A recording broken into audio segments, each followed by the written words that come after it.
깊이 있는 시선으로 오늘을 바라보는 뉴스 퍼레이드 문을 엽니다. 네, 오늘의 주요 뉴스 보시겠습니다. 오늘 아침 서울 최저기온이 영하 10도까지 떨어지는 등 이번 주 전국의 강추위가 이어지겠습니다. 미국에서도 2주 때 북극 한파에 폭설과 강풍이 이어지면서 90명 가까이 숨졌고 폭언의 정전과 수도 파열 등으로 곳곳이 발생하면서 피해가 속출했습니다. 네, 대통령실로부터 사퇴 요구를 받은 것으로 알려진 한동훈 비대위원장이 할 일을 하겠다며 사퇴서를 일축했습니다. 김경률 비대위원 공천자분과 김건희 여사 논란 등을 놓고 대통령실과 한 위원장이 파열음을 내는 모습입니다. 국민의힘이 오늘부터 현역 의원 컷오프 여론조사를 실시합니다. 민주당도 후보 적합도를 놓고 여론조사에 착수하는 등 여야 모두 총선 공천 작업에 박차를 가하고 있습니다. 우크라이나군이 러시아 점령지 돈네츠크에 폭격을 가해 최소 25명이 숨졌다고 러시아가 주장했습니다. 우크라이나 측은 즉각 공식 입장을 밝히지 않았는데 러시아는 이번 공격은 테러라고 규정했습니다. 네, 저희는 잠시 뒤에 돌아오겠습니다.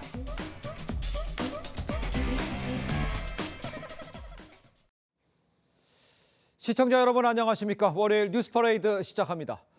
어젯밤 9시 전국적으로 한파특보가 내려진 가운데 월요일 오늘 아침은 기온이 크게 떨어져 춥겠습니다. 출근길 전국에 이 눈과 비가 내리면서 빙판길도 주의하셔야겠습니다. 취재기자 연결해서 자세한 날씨 상황부터 알아보도록 하겠습니다. 자, 조유진 기자. 네, 지금 강화문 광장에 나와 있습니다. 예, 지금 날씨 보기에도 추워 보이는데 어떻습니까? 네, 현재 서울 강화문 광장 일대에는 강추위에 눈발까지 흩날리고 있습니다. 서울 현재 기온은 영하 8도, 체감온도는 영하 14도까지 떨어졌는데요. 제 뒤로 시민들은 목도리에 외투, 무장한 채 출근길 발걸음을 재촉하고 있습니다. 어젯밤 9시부터 서울과 경기, 강원 등 지역에는 한파주의보가 내려졌습니다. 밤새 기온이 뚝 떨어져 아침 최저 기온은 서울과 인천이 영하 10도, 대전 영하 6도, 대구 영하 3도를 기록했습니다. 낮 최고 기온도 서울 영하 6도에 그치는 등 전국 대부분 지역에 온종일 추위와 강한 바람이 이어질 전망입니다. 현재 충남 천안과 아산, 충북 진천, 제주에는 대설주의보가 발효됐습니다. 내일까지 서울과 인천, 경기 북부에는 1cm 안팎, 광주와 전남 서부에는 최고 15cm가량의 많은 눈이 예보됐습니다. 기상청은 눈이 쌓인 지역은 차량 운행을 삼가고 차를 운전할 때 빙판길 미끄럼 사고에 주의해달라고 당부했습니다. 기상청은 한파가 이번 주 목요일까지 이어지다가 점차 평년 기온을 회복할 것으로 보고 있습니다. 광화문 광장에서 TV조선 조유진입니다. 네, 미 전역에도 강풍과 눈을 동반한 북극 한파가 몰아닥치면서 한 주 동안 89명이 숨졌습니다. 지난주 미네소타주 북동부는 영하 35.6도까지 떨어졌고 노스다코타주 일부 지역에서는 체감온도가 영하 56도까지 떨어지는 강추위가 나타났습니다. 이로 인해 곳곳에서 한파 폭설 피해가 이어졌는데 특히 테네시주에서는 25명, 오리건주에서는 16명이 숨지는 등 인명피해가 컸습니다. 미국 기상청은 한파가 주 초까지 이어질 것으로 내다봤습니다.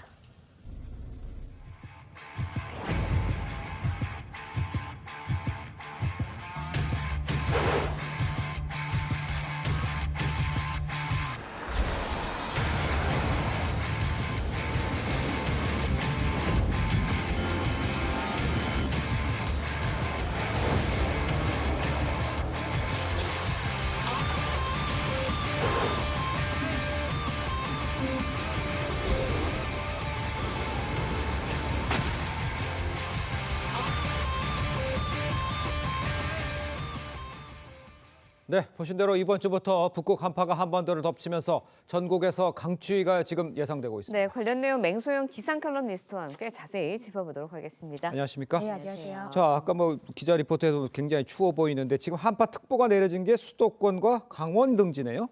맞습니다. 네. 지난 밤 9시에 한파특보가 내려졌습니다. 네. 경기도 지역은 경기 남부 지역을 제외한 수도권 전역에 내려졌다고 보시면 되겠고요. 네. 동해안의 경우에는 동해안을 제외한 전역에 한파특보가 내려졌습니다. 어제보다도 5도에서 많게는 10도 정도 기온이 뚝 떨어졌습니다. 서울 오늘 아침 최저 기온 영하 10도로 예고가 되고 있고 현재 영하 8.3도까지 떨어졌는데요.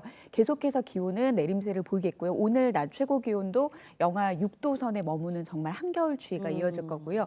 강원도 지역은 거의 영하 20도 가까이 떨어지는데 문제는 바람까지 목요일까지 찬바람이 강하게 불 것으로 보여서 예. 체감하는 거의 체감 온도는 오늘 서울 낮 동안에도 거의 한 영하 10도 선에 머무를 것으로 예상이 됩니다. 네, 냉동 한파다 이런 표현도 써지고 있던데 갑자기 최강 한파가 찾아온 이유는 뭔가요? 그동안에는 이 한기가 내려오지 않은 거죠. 보통 이 정도의 추위가 내려올 정도라고 하면은 북쪽에 머물러 있는 찬기가 남북의 흐름을 좀 보여야 되는데요. 네네. 그동안에는 우리나라의 부근보다는 좀 더 위쪽 부근의 동서 흐름이 원활했기 때문에 찬 공기가 북쪽에 가둬서 우리나라에 내려오지 못했을 뿐더러 우리나라에 주로 영향을 줬던 이 고기압은 차가운 세력을 가진 고기압이 아니라 남쪽에 떨어져 나온 보통 이제 이동성 고기압이라고 하는데 예. 워낙 위치도 남쪽에 위치하다 보니까 성질도 따뜻하기 때문에 따뜻한 날씨를 가져다 주고요. 이렇게 우리나라 남쪽에 고기압이 위치하게 되면은 풍계가 따뜻한 남풍을 계속 불어 넣는 형태의 바람을 형성을 하기 때문에 예. 특히 뭐 제주도 같은 예. 경우에는 4월에 해당되는 정말 매화가 필 정도의 따뜻한 날씨가 좀 이어진 거죠. 예. 네. 자, 그렇다면 이제 궁금한 게 이번 북극 한파는 언제가 절정이고 언제까지 이렇게 추워질지를 좀 전망해 주셔야 될 것 같아요. 오늘 날씨도 어제보다 5도에서 많게는 10도 정도 떨어졌는데 맞아요. 오늘보다도 내일은 5도에서 10도 정도 더 떨어집니다. 더 떨어집니다. 내일 서울의 아침 최저 기온이 영하 14도까지 떨어지고요. 예. 한낮에도 영하 5도 아래로 떨어지는 정말 맹추위가 이어질 것으로 보입니다. 바람도 강하기 때문에 앞서 말씀드린 것처럼 거의 체감하는 추위는 영하 10도 아래 거의 아침 정도에는 영하 20도 가까이 떨어질 가능성이 굉장히 높습니다. 계속해서 추위가 좀 이어지겠는데요. 이번 추위는 금요일부터 좀 평년 이맘때 기온을 되찾기는 하겠지만 네. 워낙 급격하게 내려진 그런 갑작스럽게 이제 기온 하강이 나타났기 때문에 보통 수요일 낮부터는 기온이 오름세로 돌아서기는 하더라도 너무 그 속도도 더디고 그동안 워낙 따뜻했기 때문에 체감하는 추위 이번 주 목요일까지는 계속해서 추울 것으로 보셔야 될 것 같습니다. 네. 그렇군요. 결국 뭐 이번 주 내내 춥다라고 생각하면 될 것 같은데 네. 추위가 지난 뒤의 날씨 어떤가요? 앞서 말씀드린 것처럼 이제 금요일쯤 되면은 평년 이맘때 나타나야 되는 날씨가 이제 나타나는데 네. 네. 1년 중에 가장 추운 시기가 이맘때이기는 합니다. 근데 워낙 지난 토요일 같은 경우에는 서울의 아침 최저 기온도 영상권이었거든요. 근데 그 짧은 기간 동안에 영하 14도, 뭐 강원도 지역 같은 경우는 영하 18도까지 떨어졌기 때문에 예. 그 하강폭이 굉장히 네. 큽니다. 체감하는 추위가 크니까요. 좀 건강 잘 챙기셔야겠습니다. 알겠습니다. 눈 이야기도 해보죠. 강원도 지역에 사흘간 40cm 내렸어요. 이게 좀 이례적입니까? 이거 어느 정도 왔다고 봐야 되는 거예요? 보통 이제 강원도 지역에도 많은 눈이 내리기는 마련인데요. 그렇죠. 보통은 이제 겨울이 끝날 무렵쯤에 이제 고기압이 우리나라 북동쪽에 위치하게 되면은 강원도 네. 지역 같은 경우에는 동풍이 강하게 불어 들어올 때 이 동풍으로 의해서 동해안에 만들어진 눈구름이 태백산맥의 산맥을 또 만나면서 강한 눈구름을 발달시키면서 보통 2월 말쯤에 동해안 지역에 많은 눈이 내리게 되는데요. 네네. 이번 강원도 지역, 특히 강원 왕산면 같은 경우에는 44cm, 그리고 워낙 그 전에 왔던 눈 때문에도 많은 지역은 1m가 넘는 그런 눈이 내려 쌓여 있는 곳도 있습니다. 산간 예. 지역은. 특히 이들 지역의 동풍이 워낙 강했기 때문에 좀 많은 눈을 만든 것도 있기도 한데요.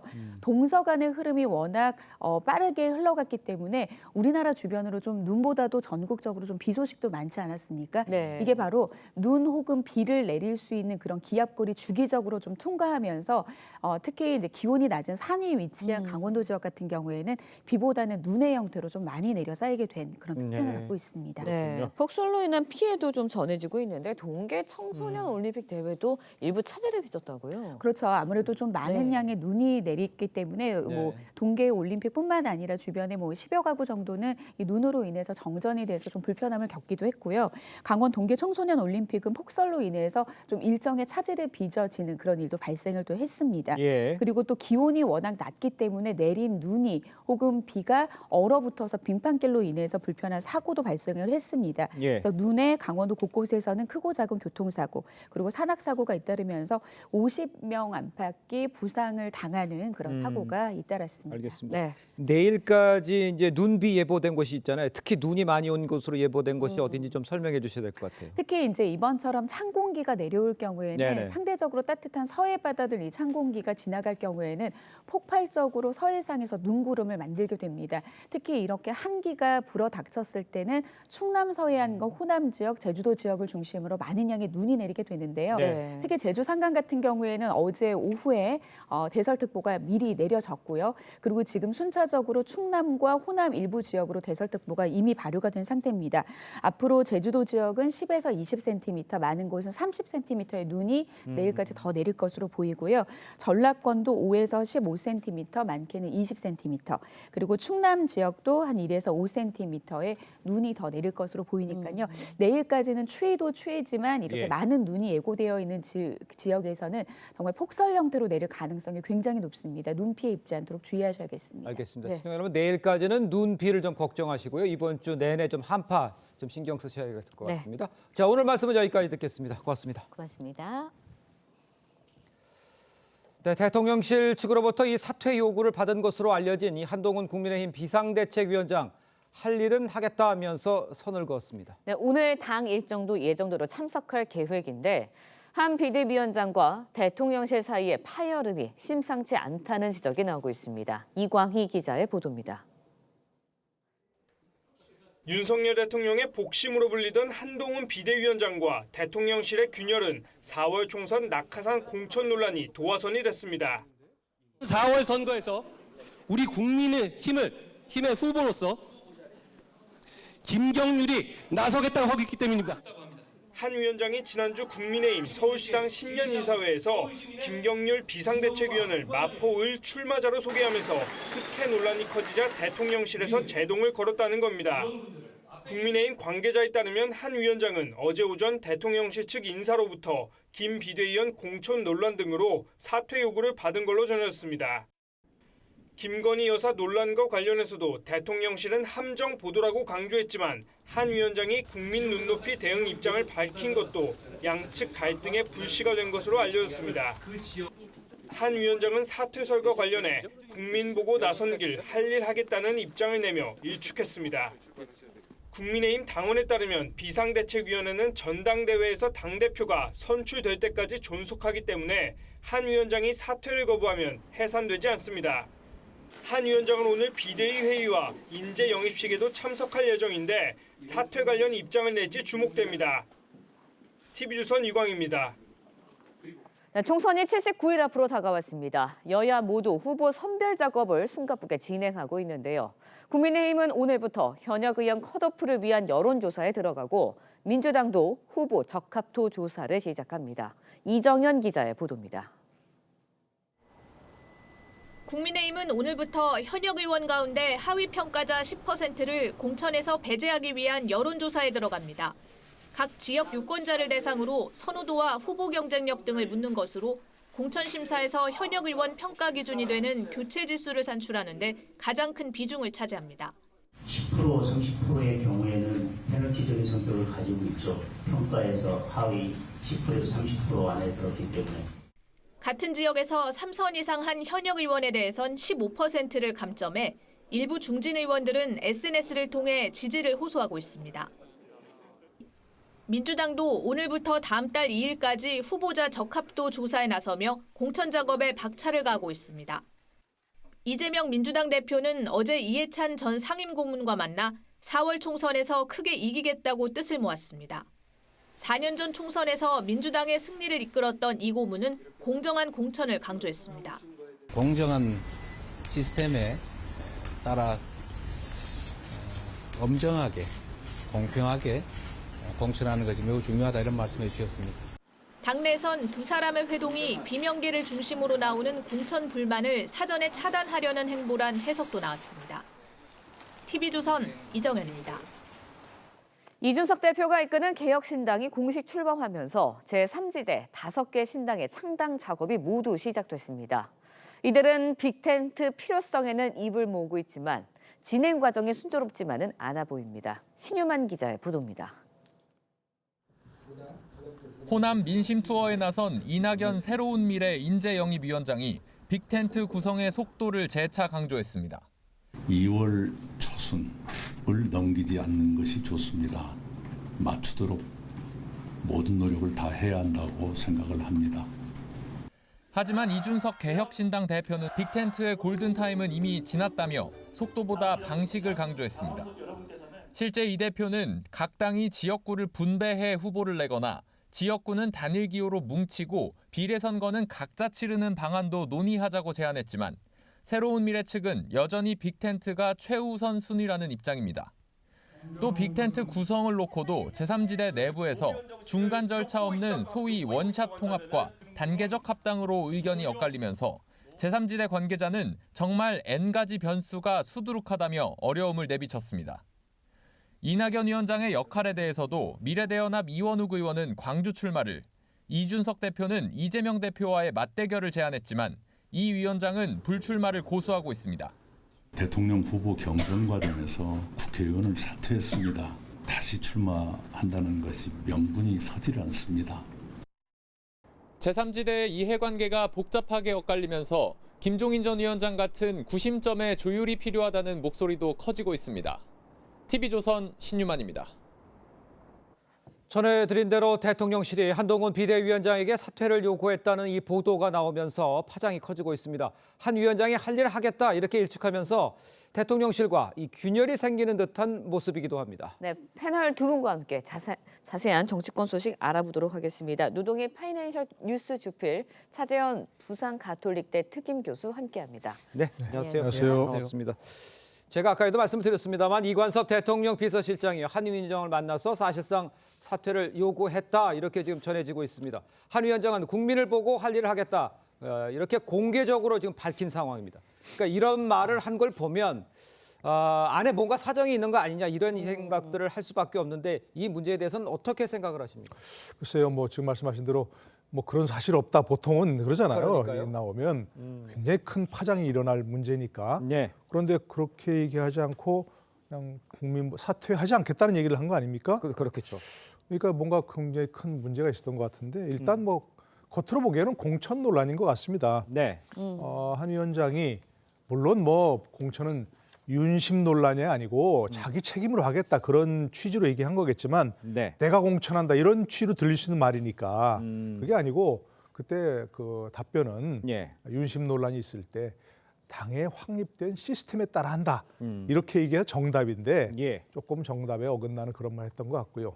그런 문제가 있고 또 이래서 뭐 원희룡 전 장관 또 김경률 뭐 비대위원 또 수원에 그 공천하려고 하는 것으로 알려진 예. 박문규 전 장관 이런 분들을 이제 얘기하면서 그야말로 전략 공천하는 것처럼 소위 정치권에 얘기하는 낙하산 네. 이런 것처럼 얘기하면서 그 현직 당협위원장들의 예. 반발을 사고 있지 않습니까? 거기다 김용남 전 의원은 탈당까지 했고요. 그러니까 그런 것을 매끄럽지 못한 부분도 있는 것 같은데 보다 근본적인 얘기는 지금까지 조금 문제가 나온 김경률 비대위원이 계속해서 김건희 여사의 명품백 문제를 거론하면서 예. 사과가 필요하다 이런 얘기를 했었고 한동훈 위원장도 사과 얘기는 안 했지만 거기에 동조한 듯한 그런 얘기를 하고 있었기 때문에 이런 대통령실에서 좀 불쾌하다 할까요? 막 그런 쪽 의견을 전달한 그런 것으로 보여집니다. 네, 대통령실과의 파열음이 불거진 상황인 것 같기는 한데 그래도 한동훈 위원장 오늘 예정된 일정은 다 진행을 하겠다라고 밝혔어요. 예, 뭐 한동훈 위원장 입장에서는 뭐 지금 대통령실에서 자신의 사퇴를 요구했다는 부분에 대해서 예. 국민들이 지금 그러니까 바라는 일을 하겠다는 입장을 분명히 했잖아요. 그러니까 본인의 사퇴를 하지 않겠다는 입장을 아마 애둘러서 이야기한 것 같은데 사실 뭐 이런 부분들에 대해서 뭐 이낙연 개혁신당의 지금 대표 같은 경우는 소위 말하는 한동훈 띄우기를 위한 일종의 뭐라 할까요? 짬짬이 아니냐 뭐 그런 그 의문도 제기하는 것 같아요. 쉽게 말하면 일종의 짜고치기식 약속대련 아니냐 뭐 그런 건데 예. 제가 봤을 때 그건 아닌 것 같아요. 지금 사실 어떻게 보면 그 대통령과 여당 대표가 이 공개적으로 충돌하는 정말 이례적인 정치 상황인데요. 이것은 뭐 앞서 말씀하셨지만 표면적인 이유는 이 지금 한동훈 비대위원장이 김경률 회계사를 비롯한 몇몇 사람들을 예. 일종의 이 자객 공천이라는 걸 통해서 일종의 이 투명하고 공정한 이 시스템 공천을 흔들고 있다.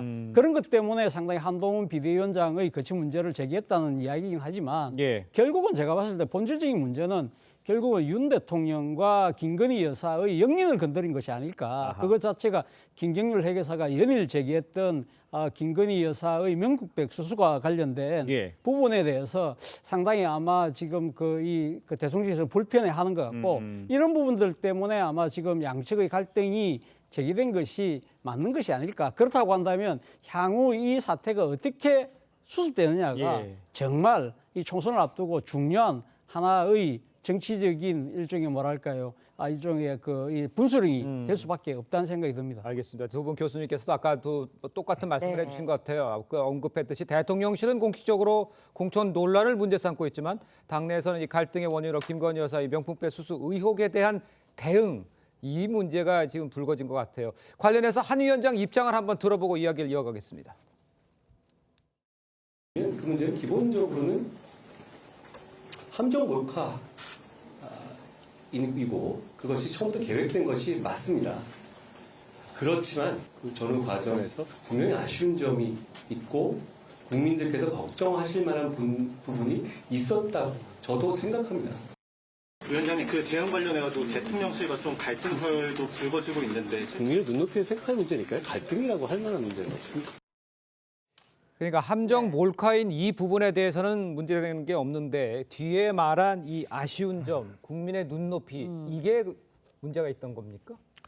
한동훈 위원장이 비대위원장이 아니고 법무부 장관이면 저렇게 얘기했겠습니까? 네. 그죠? 계속해서 정치 공작이다. 네. 이건 뭐 강력한 수사가 필요하다.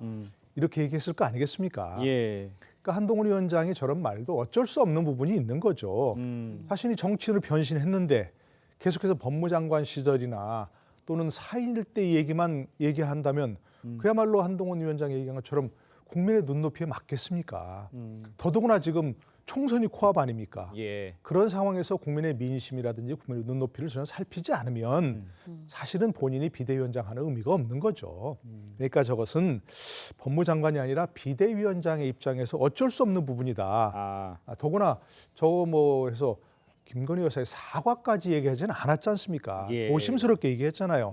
그렇다면 저는 개인적으로는 대통령실도 저 정도 발언은 양해해야 되는 거 아닌가요?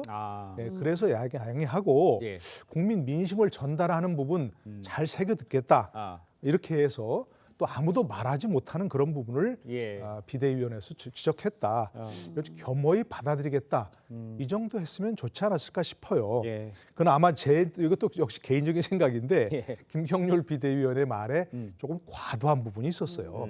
사과까지 오가는 건 괜찮다 하더라도 말이 앙투안에 되겠잖아요. 그 얘기하면서 바로 네. 뭐 비유적인 부분이라고 얘기할 수 있겠지만 아니 그러면서 뭐라 했습니까? 뭐 사치, 난잡한 사생활 얘기했지 않습니까? 당연히 그걸 듣는 입장에서는 바로 아니 그러면 김건희 여사가 지금 그런 상황이란 얘기냐 이렇게 반발이 나올 수밖에 없는 그런 문제죠. 알겠습니다. 네, 결국 이제 갈등의 핵심은 예. 김건희 여사 논란에 대한 대응 문제 아니었냐 이 분석이거든요. 어떻게 보세요? 그렇죠. 뭐 아무래도 아까 말씀하셨습니다만 김경률 계사가 이 문제를 제기한 것은 뭐 저는 상당히 뭐 타당한 지적이라고 생각을 합니다만 방금 말씀하신 것처럼 이 앙뚜 마리아 마리 앙뚜아네트를 비유한 부분은 상당히 지나쳤다는 생각이 들고요. 예. 바로 그 점 때문에 김경률 회계사도 사실 공식적으로 그 부분은 잘못했다는 그러니까 자신의 표현이 지나쳤다는 부분을 공개적으로 사과를 했어요. 예. 그런데도 불구하고 김경률 기사가 연일 이 문제를 계속적으로 제기를 하면서 예. 특히 이런 이야기를 했거든요. 예. 사실은 이 문제에 대해서 지금 국민을 대표하는 여당에서 이런 목소리를 제기한 사람이 내가 처음이다.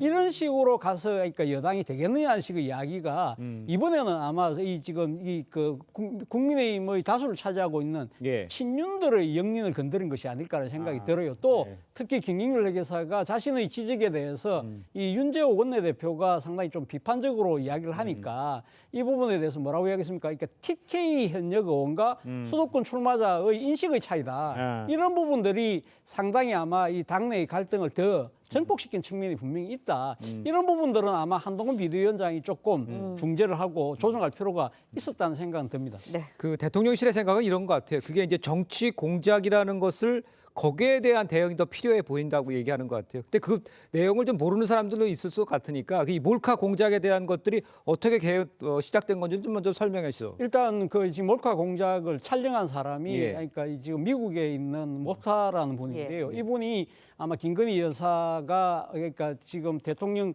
교체 기간 중에 네네. 아마 의도적으로 접근을 한 것 같아요. 예. 그러면서 이 연결고리는 그러니까 김건희 여사의 선친과 자신의 부친, 그러니까 그 그 미국의 목사라는 네. 분이 부친하고 연간 이 인연을 이야기를 하면서 그러니까요. 이 접근을 해가지고 친분을 쌓은 뒤에 그래서 대통령 취임식에도 참석하고 취임식 뒤에 파티에도 같이 그 참석할 정도로 상당한 아마 이 지금 이 관계를 네. 맺었던 모양이에요. 그러고 난 뒤에 계속적으로 김건희 여사를 찾아가면서 이런 이제 처음에는 뭐 또 조그만 선물을 주고 네. 그리고 두 번째 이제 갈 때는 이제 명국백을 네. 들고 갔는데 그 들고 가면서 이번에는 자신이 손 이 카메라가 달린 그러니까요. 시계를 차고 들어가서 여러 가지 그러니까 이 유도성 질문을 통해서 김건희 여사의 부적절한 예. 부분을 촬영을 했다. 아. 그렇기 때문에 이런 것은 명백하게 정치적 공작이고 의도에 한 것이기 때문에 이런 부분들에 대해서 김건희 여사의 불법 그러니까 이 명품백 수수를 이야기하는 것보다 더 본질적인 문제라는 것이 그렇죠. 여권의 시각인 것이죠. 알겠습니다. 일단요, 최근 여당 내에서는요, 잇따라 김건희 여사가 명품백 의혹에 대해서 사과해야 된다는 목소리가 나왔었죠. 그런데 이제 친윤계에서는 반대의 목소리가 나오고 있습니다. 당내 갈등이 커지는 모양새인데 먼저 장해찬 전 최고위원의 이야기를 한번 들어보겠습니다.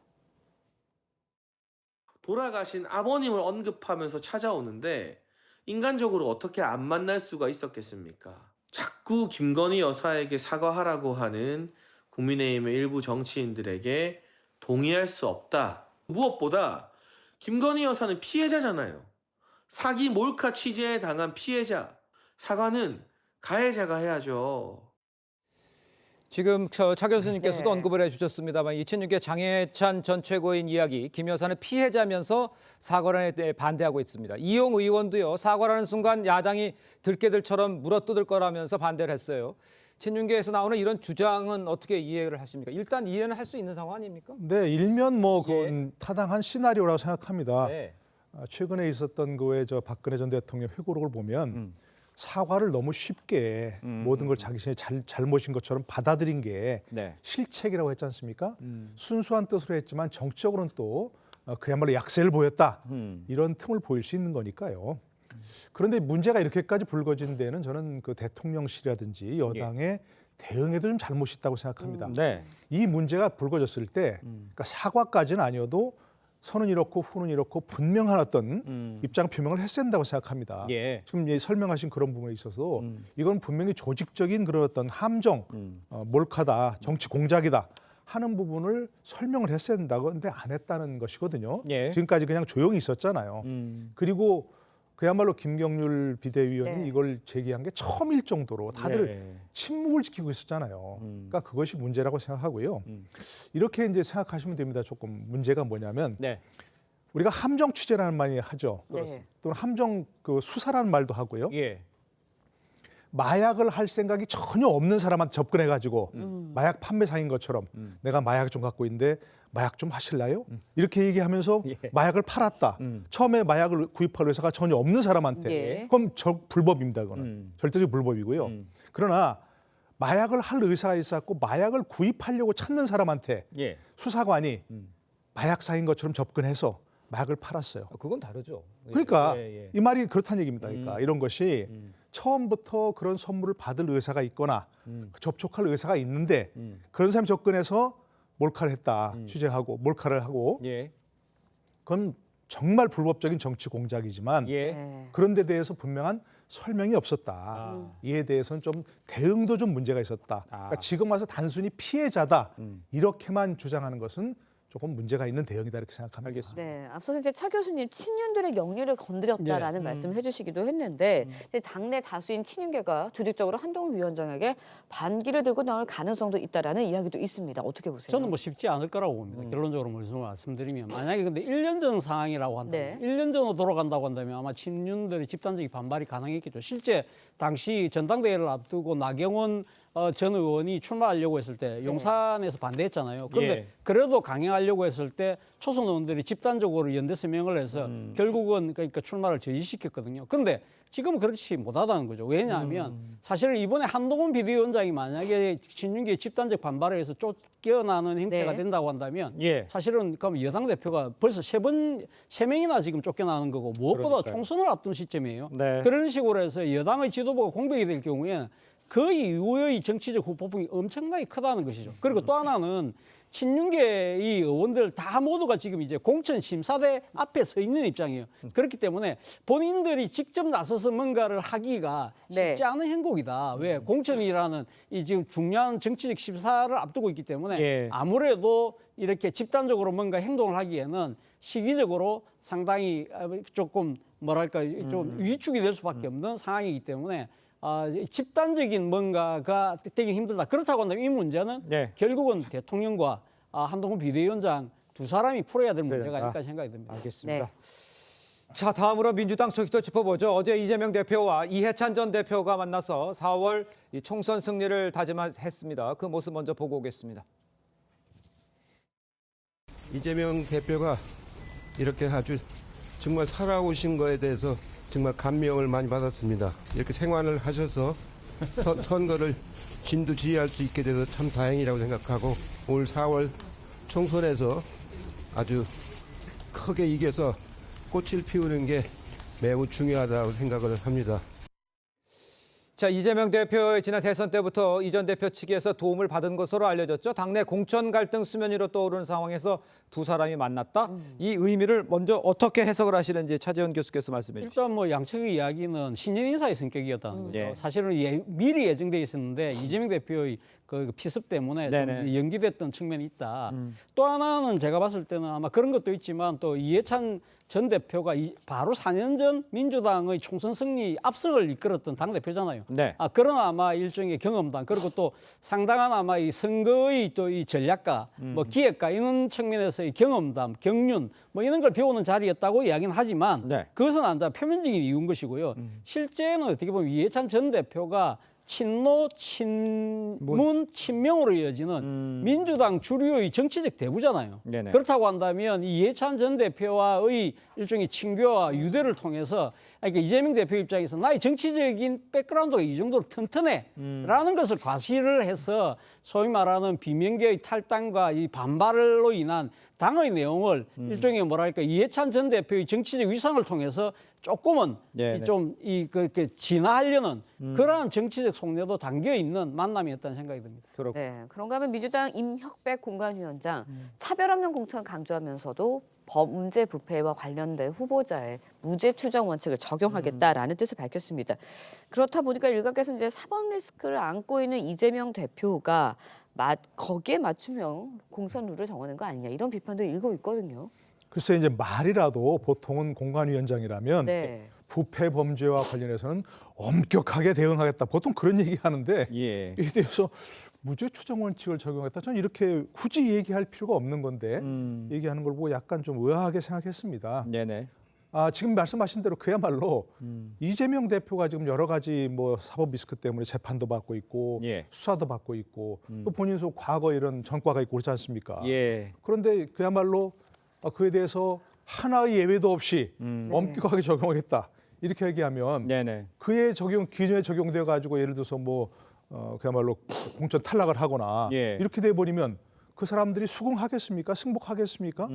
아니 이재명 대표는 어떤 게 이렇게 얘기하고 할 수 있기 때문에 저는 분명히 이렇게 뭐 무죄 추정 원칙 적용하겠다. 뭐 그럴 수밖에 없는 상황이다 이렇게 생각합니다. 그거는 어떻게 보세요? 그 친명에서 있는 뭐 친문재인 이제 속가내기다 뭐 이런 얘기도 나와 있고 뭐 이름도 거론을 하면서 저게 왜 나오냐 이렇게 얘기하는 사람들도 있잖아요. 친명 내에서. 일단 아무래도 뭐 그러니까 지금 형식상 표면상의 이유는 아무래도 그러니까 지금 이 전대엽 세대라고 이야기하는 586 세대들이 너무 오랫동안 민주당의 그러니까 이 여러 그러니까 안방에서 출마를 하면서 상당히 정치적인 여러 가지 그러니까 영예를 누렸는데 일종의 후발주자라고 하는 한총령 세대들, 97 세대들의 입장에서는 상당히 그러니까 민주당의 기득권을 나름대로 바꾸지 않고서는 혁신이 될 수 없다. 그러한 것이 표면적인 이유이긴 합니다만 그러니까 실제의 속내를 들여다보면 아무래도 민주당 내의 주류의 완전한 교체를 이 소위 말하는 친명계가 노리고 있는 것이 아닐까. 지금 뭐 화면에 놓고 있는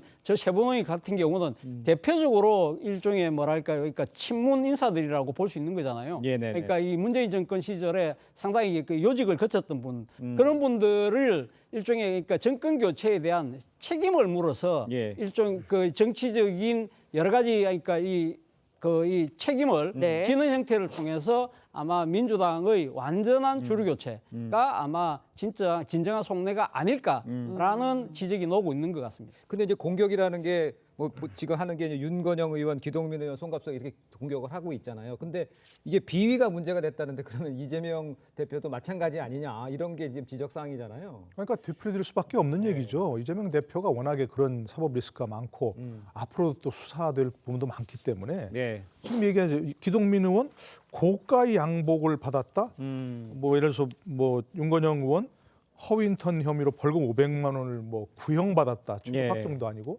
아니 이런 게 과연 이분들 당사자들은 할 말이 없겠습니까? 이재명 대표 그리고 예를 들어서 황운하 의원 같은 경우도 공천 적격 판정 받은 분도 아니 1심에서 징역 3년이라는 어마어마한 형을 받았잖아요. 아직 확정된 건 아니지만 물론. 그런데 그분도 적격 판정 받았으면서 다른 분들을 정말 그분들에 비하면 뭐 10분의 1도 안 되는 뭐 비율을 따질 수는 없겠습니다만 그런 사람들에게 당신 나가라 얘기하면 과연 당사자들이 수긍하겠습니까? 아니 이건 표면적인 얘기일 뿐이고 이제 친명 비명 싸움에서 비명은 어느 정도 정리됐다 이 생각하면 또 큰 세력이 바로 친문 세력 아니겠습니까? 그걸 제거하고 본인들이 이 민주당을 완전히 그야말로 친명당으로 탈바꿈시키겠다 이런 의도가 담긴 거로 봐야겠죠. 알겠습니다. 자, 계속해서 제3지대 이야기도 해보도록 하겠습니다.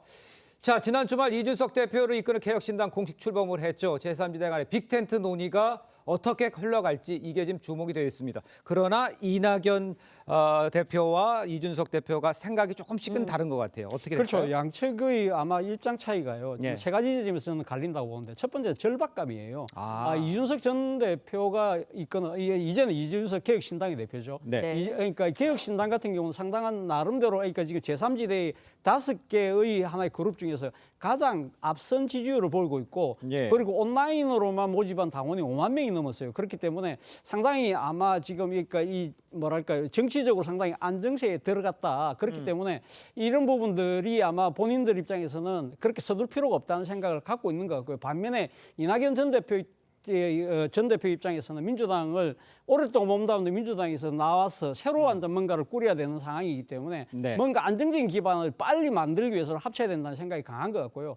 두 번째는 정체성이 문제죠. 그러니까 이준석 전 대표의 입장은 단순하게 반윤석열, 반명, 반이 이재명 갖고는 안 된다. 뭔가 새로운 가치와 비전을 보여주기 위해서라도 이 신당의 노선 그러니까 이 가치, 비전 이런 부분들에 대한 논의가 좀 더 시급하다는 것이고요. 세 번째는 주도권의 싸움이 아닐까 하는 생각도 듭니다. 아마 이준석 전 대표 입장에서는 지난 대선 때 이 유력한 대권 주자로 거론됐던 이낙연 전 대표가 이 둘을 경우에는 자칫 잘못하면 이낙연 전 대표의 정치적 재기를 위한 정치적 토대를 만들어준다든지 델러리가 될 수 있다. 그걸 막아야 되겠다는 생각도 작동하고 있는 것이 아닐까 생각이 듭니다. 네, 뭐 세계 지점에서 온도차 보이고 있다라고 말씀해 주셨는데 이낙연, 이준석 두 사람 결국은 주도권을 놓고 신경전을 벌이는 거 아니냐 이 얘기가 계속해서 나오고 있거든요. 그러니까 저는 뭐 지금 이른바 제3지대에서 활동하는 뭐 지금 큰 것만 해도 5개 좀 정당 아닙니까? 이분들이 다 함께하기는 어렵지 않을까 그런 생각합니다. 뭐 다 얘기하신 대로 저도 뭐 아니 지금 같이 할 만한 명분이 부족하죠. 명분 부족하고 그야말로 함께 당을 할 만한 어떤 정치 철학 이게 있느냐 하는 문제가 있는 것이고 이준석 대표는 지금까지 계속 얘기한 바로 그런 것들입니다. 뭐 빅텐트가 아니고 큰 집을 짓겠다. 그리고 대선까지 함께해야 된다. 얘기하는데 나머지는 그렇게 생각하지 않지 않습니까? 이준석 대표의 속내는 뭐냐? 큰 집을 지어서 대선까지 얘기하는 대선을 바로 지금 언급한 것은 본인이 대선 주자가 되겠다. 나머지는 나를 서포트하는 사람이 되어라. 이런 차원의 얘기이기 때문에 다른 분들은 동의할 수 없죠. 더구나 원칙과 상식에는 그분들이 뭐 미래 대연합입니까? 그분들은 현역 의원이 셋이나 있지 않습니까? 양양자원도 현역이고. 근데 그분들이 다 이준석 대표 밑에 가서 자기 당원으로 활동하겠습니까? 이런 부분에 있어서 다 함께 하기에는 좀 현재까지는 어렵지 않은가 싶습니다. 알겠습니다. 자, 두 분 말씀은 여기까지 듣겠습니다. 고맙습니다. 고맙습니다. 감사합니다.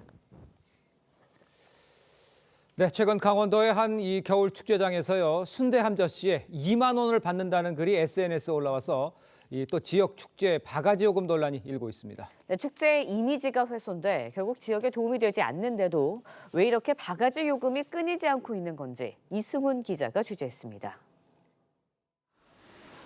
강원도의 한 축제장. 순대 한 접시에 2만 원을 받았다는 노점을 찾아가 봤습니다. 논란을 의식했는지 한 접시에 1만 원을 받고 있었습니다. 그래도 여전히 다른 노점들보다 비싼 가격입니다. 같은 축제장에서 산 순대입니다. 가격이 2배 차이 나는데 바가지 요금 논란 전에는 4배나 차이 났습니다. 왜 가격이 차이 나는 걸까? 해당 상인들은 외지인입니다. 이들은 주최 측에 노점 임대료를 현지 주민들보다 3배 이상 비싸게 냈기 때문에 음식 가격도 그만큼 높여받을 수밖에 없다고 항변합니다. 물값이 우리 사입을 하면은 뭐 200만 원은 문제가 아니에요.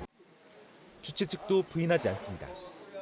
종목에 다니는 그런 야시장이잖아요, 이게. 그런데 들어가서 거기 가서 뭐 얼마씩 내고 거기다가 이제 하겠죠. 그러다 보니까 이제 그런 결과가 나왔는데. 또 다른 축제장은 인근 사유지 야시장에서 음식값을 비싸게 받지만 아예 관리가 되지 않았습니다. 저희는 권한도 없고요. 사유지를 회사하는 권한이 없으니까.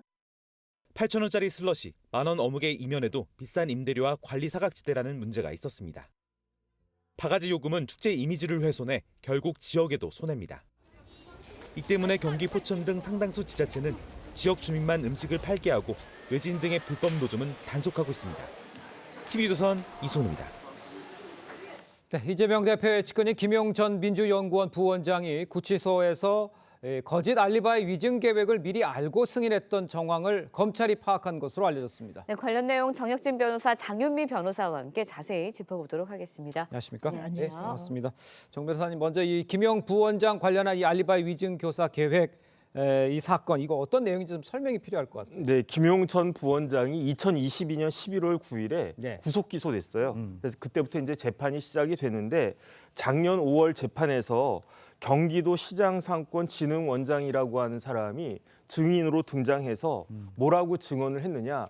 2021년 5월 3일 오후 3시부터 4시 50분 정도까지 김용 부원장과 회의를 했다, 이렇게 이야기를 했거든요. 네. 그런데 그날은 김용이 유동규로부터 1억 원을 받은 날로 이렇게 의심되는 날이었단 말이죠. 그러니까 알리바이가 달라지니까 검찰이 잘못 알고 있는 거 아니냐, 이런 걸 근거로 무죄를 주장하려고 했는데 사실은 이게 다 위증이었다라고 하는 것이 들통이 난 겁니다. 그런데 이렇게 진흥원장의 개인의 판단으로 진흥원장이 위증을 한 것이 아니고 이미 그 5월 3일 재판이 있기 전에 4월부터 위증에 대한 부탁이 있었는데 이런 부탁을 누가 했느냐? 이재명 그 대표의 대선 캠프 상황실장 출신의 박모 씨와 서모 씨가 이 그 진흥원장 찾아가가지고 위증을 해달라고 부탁을 했다는 거죠. 그러니까 네. 결국은 이 사람들은 위증 교사를 한 거고, 그렇기 때문에 위증 교사죄로 이 두 사람은 마찬가지로 구속이 됐습니다. 그렇군요. 네. 일단 검찰은 이 알리바이 위증 계획이 김용 전 원장에게 보고가 됐고 김용선 원장도 알고 있었다, 이렇게 판단을 하고 있는 것 같은데 혐의에도 추가가 될 수 있나요? 검찰은 아마 그렇게 할 것 같습니다. 예. 미리 보고를 받았고 위증 교사를 했을 때 가장 누가 이익을 받느냐라고 했을 때 이제 수사의 정조준 대상이 될 것인데요. 일단 아직은 혐의입니다. 네. 그래서 저희가 증인 신문을 준비할 때 형사 증인 신문은 특히나 더요. 우호 네네. 증인과 적대 증인이 있는데 적대 증인은 접촉을 하거나 그런 게 상당히 어렵죠. 근데 우호 증인도 뭐 진술을 가공하기 위해서 만나는 게 아니라 사실관계를 확인하기 위해서 무언가 소통을 합니다. 근데 그 당시에 이 김용 씨의 변호인 이야기를 네. 들어보면 예. 이 이모 씨, 그러니까 뇌물을 받았다는 날 만나서 회의를 했다는 이 당사자도 예. 맞네, 내 뭐 일정이나 이런 걸 봤을 때 이날 만난 게 맞다라고 했는데 검찰 가서 또 완전히 다른 증언을 했다는 거예요. 그리고 또 하나는 위증 교사를 할 필요성, 동기가 있어야 되는데 네네. 이 증언이 아니면 유죄가 거의 확실시된다거나 그런 상황인데 그런 상황이 전혀 아니었다는 게 이제 김용 씨의 주장 내용입니다. 알겠습니다. 네. 일단 아까 정 변호사님께도 언급을 해주셨습니다만 이재명 대표 캠프 출신 인사들이 알리바이 조작을 준비한 정황, 이거는 수사가 따로 되는 겁니까? 어떻게 봐야 됩니까?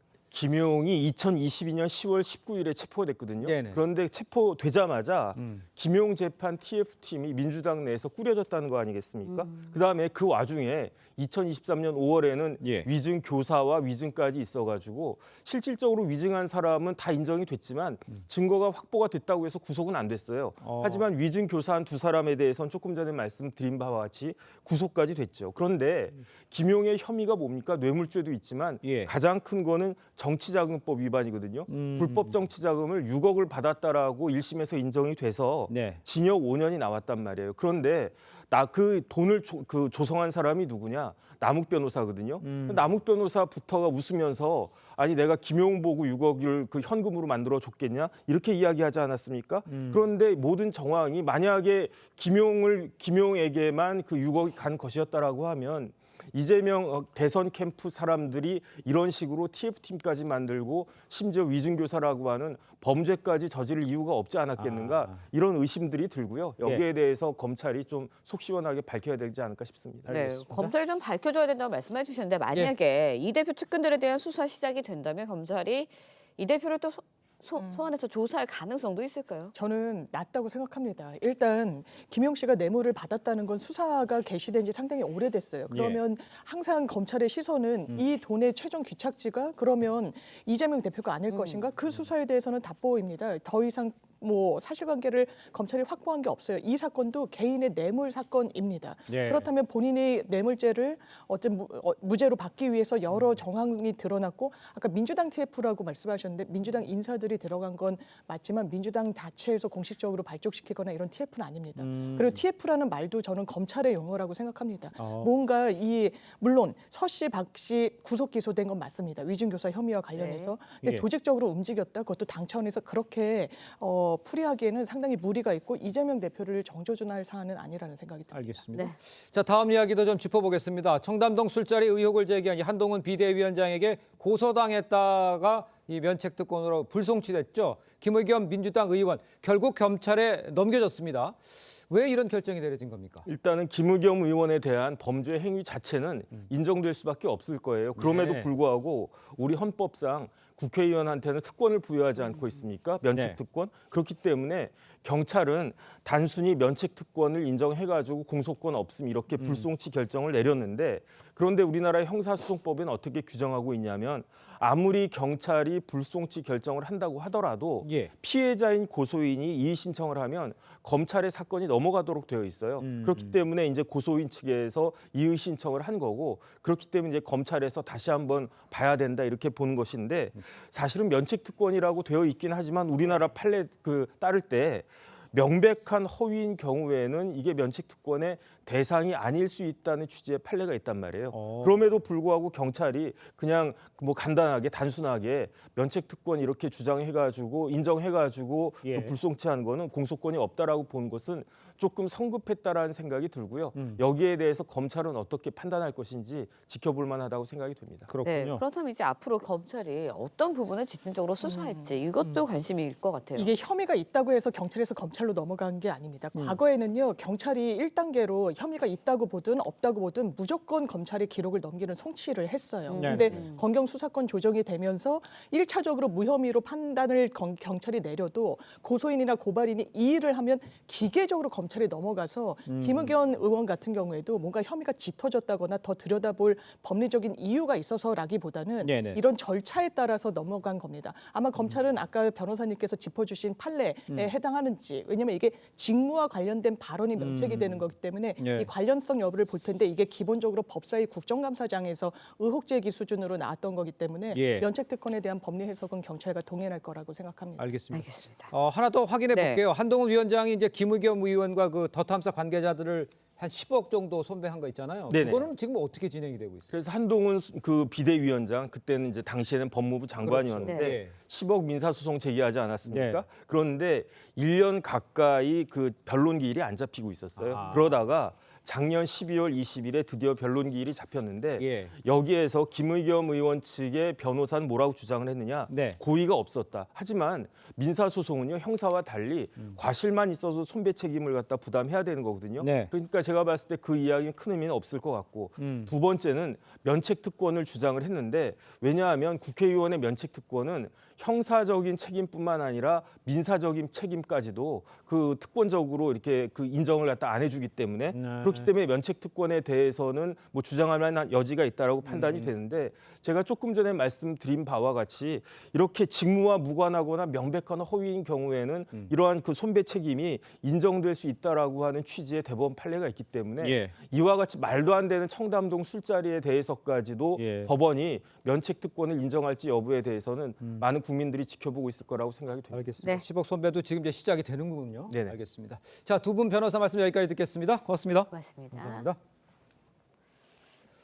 네, 우크라이나가 동부 러시아 점령지에 포격을 퍼부어서 적어도 25명이 숨진 것으로 알려졌습니다. 러시아 항구 도시에서는 대형 폭발이 발생했는데 러시아 측은 우크라이나가 드론으로 공격했다고 주장했습니다. 이정민 기자의 보도입니다.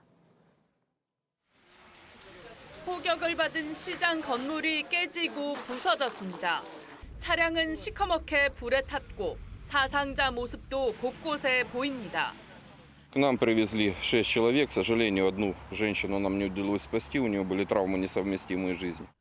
현지 시간 21일 우크라이나 동부 러시아군 점령지 도네츠크 외곽에 우크라이나군이 쏜 것으로 추정되는 포격 공격이 벌어져 최소 25명이 숨지고 20명이 다쳤습니다. Сюда прилеты, а потом беспилотников, еще не знаю, что-то в воздухе. 러시아 외무부는 우크라이나가 공격을 가했다며 테러로 규정했습니다. Обстрел производился предположительно в 10 часов утра, когда на рынке непосредственно было большое скопление людей. 러시아 항구 도시 우스트루가의 화학물질 운송 터미널에서도 거대한 폭발이 발생했습니다. 러시아 제2의 가스 생산업체 노바텍의 가스 시설에서 폭발이 일어나면서 이 일대가 커다란 불길에 휩싸였습니다. 러시아 정부는 우크라이나의 드론 공격으로 폭발이 발생했다며 가스 시설과 항구 운영을 중단시켰습니다. 우크라이나 측은 가스 시설 공격에 대해서는 해당 시설이 러시아군을 지원하고 있었다며 적군의 실행 계획을 힘들게 할 것이라고 밝히면서도 도네츠크 공격과 관련해서는 공식 입장을 발표하지 않았습니다. TV조선 이정민입니다.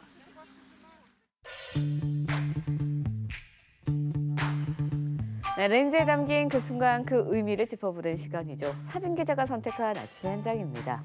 오늘은 조선일보 사진부 고운호 기자와 함께합니다. 안녕하세요. 오늘 아침에 볼 사진 어떤 건가요? 네, 한탄강 빙벽을 배경으로 관광객들이 래프팅을 즐기는 장면입니다. 철원 한탄강 얼음 트레킹 축제가 성황리에 끝났습니다. 관광객들은 절경 사이를 거닐며 잊지 못할 추억을 만들고 돌아갔는데요. 현장의 사진들 함께 보시죠. 관광객들이 연신 감탄사를 쏟아냅니다. 화산 활동으로 형성된 기암괴석과 세계 유네스코 지질공원으로 등재된 주상절리를 가까이서 볼 수 있습니다.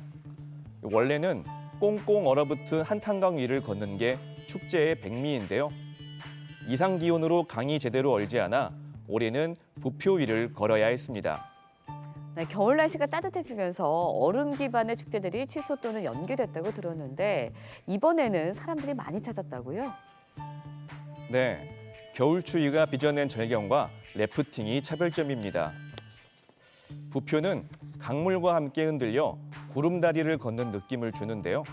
천천히 걸으면서 자연이 빚은 인공 빙벽과 주상절리를 자세히 감상할 수 있습니다. 여름의 대표 래프트인 래프팅을 한겨울 한탄강에서 해볼 수 있는 게 이색적인 경험입니다. 물이 차가워 교관이 일부러 빠뜨리지 않는 것도 장점입니다. 네, 한탄강이 꽁꽁 얼어 래프팅은 못할 것 같은데요. 트레킹 축제 핵심인 멋진 절경이 있어 다행이었던 것 같습니다. 아침의 한 장이었습니다. 오늘 아침 강추위가 이어지고 있습니다. 현재 수도권과 강원 내륙에 한파주의보가 내려진 가운데 서울의 아침 기온 영하 8.2도로 어제보다 5도 정도 기온이 떨어졌습니다. 요 며칠 예년 기온을 웃도는 날씨였기에 더욱 춥게 느껴지실 텐데요. 이번 주 목요일까지 추위 대비 단단히 해주시기 바랍니다. 현재 속초 지역을 중심으로 눈이 내리고 있습니다. 일부 충청 북부와 제주 산지에는 대설주의보가 내려졌는데요. 내일까지 예상되는 적설량은 제주 산지에 최대 30cm 이상, 호남 서부에 5에서 많게는 20cm 이상의 눈이 내려 쌓이겠습니다. 오늘 낮에도 기온이 영하권에 머물며 종일 춥겠는데요. 서울이 영하 6도, 대전 영하 4도, 광주 영하 2도에 머물겠습니다. 내일은 서울의 아침 기온이 영하 14도까지 내려가며 이번 추위의 절정을 보이겠고요.